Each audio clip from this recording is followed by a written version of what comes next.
Amun and Nefer are the luckiest young pharaohs in the world.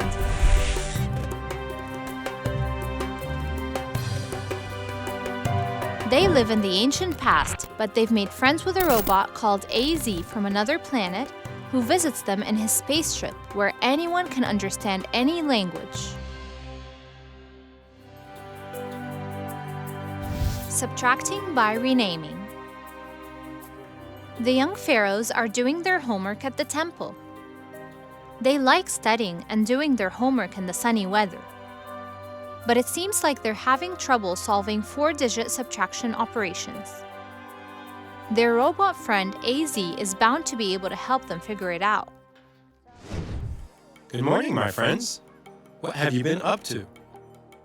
They show him their homework and tell him that they're struggling to subtract four-digit numbers. For some reason, their Stone's calculator doesn't work with these problems. There's another way to solve subtraction operations, called subtraction by renaming. To make it simpler to start with, look at this subtraction operation with two-digit numbers.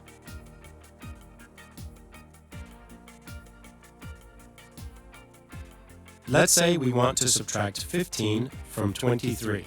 AZ uses chocolate bars to help. These two chocolate bars with 10 pieces each represent two tens in the number 23. And these three chocolate pieces are the 3 units. We want to subtract 15 from 23. 15 is 1 10 and 5 units. We start with the units. But we know that we cannot take 5 from 3. So what do? We borrow one of the tens and rename it to call it units. We move a bar of 10 pieces from our 20 and put it next to the 3 units. Now we have 13 units minus 5, which leaves 8. It means we only have 1 10 left instead of 2 in the tens. And we have to take away 10 from 10, which leaves 0 tenths. Our final answer is 23 minus 15 equals 8.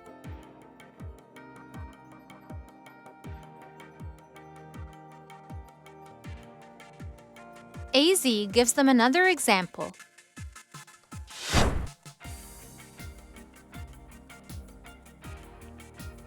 Subtract 23 from 42.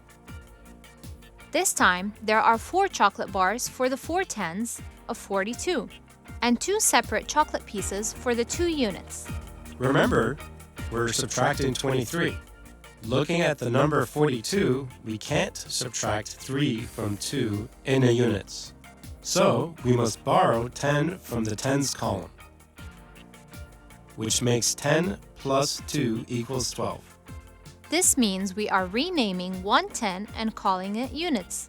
Now we can subtract 3 from our 12 units, which equals 9.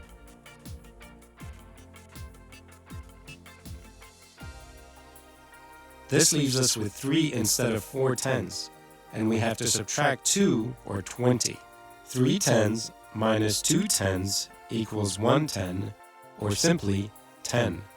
Our final answer, therefore, is 1 10 and 9 units, 19. AZ suggests they look at how to solve the four-digit problem in their homework. Your question is 6,134 minus 2,965. AZ puts these numbers in his computer. In the units column, we have 4 minus 5. What do? Yes, Amun. We borrow 10 from the tens column and rename the 10 as units. We write a little 1 up here to remind ourselves we have borrowed 110 from the tens column. 14 subtract 5 equals what? Correct, Nefer. 9. Now our 3 tens have become 2, and we have to subtract 6. Again, this doesn't work, does it? What do? This time, we borrow our 100 from our hundreds column and rename it. This gives us 12 minus 6, which equals Yes, Amun. 6. So we put our 6 here. Make sure to note that we borrowed 100. Now our hundreds number is reduced from 1 to 0. No hundreds. So we must borrow 1,000 so we can subtract the 900. That leaves us with, yes, Nefer, 1. So we put 1 in the hundreds place, and we mark that we borrowed 1,000.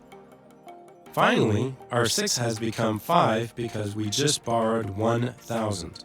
We subtract 2 from 5, which gives us 3.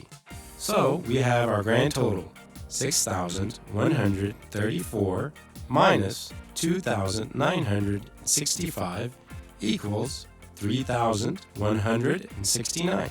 Excellent work. We can practice these again another time if you like.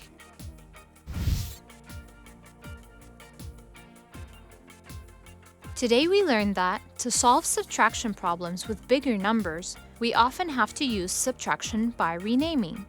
If we can't do straightforward subtracting in a column, we have to borrow a unit from the next column value and rename it. For example, in 42 minus 23, we have to borrow a 10 from the 40. Then we can subtract 3 from 12, which gives us 9. Remember, we have borrowed 10 from the 40, which now makes its value 30. We subtract 20 from the 30 and get 10. The answer is 19.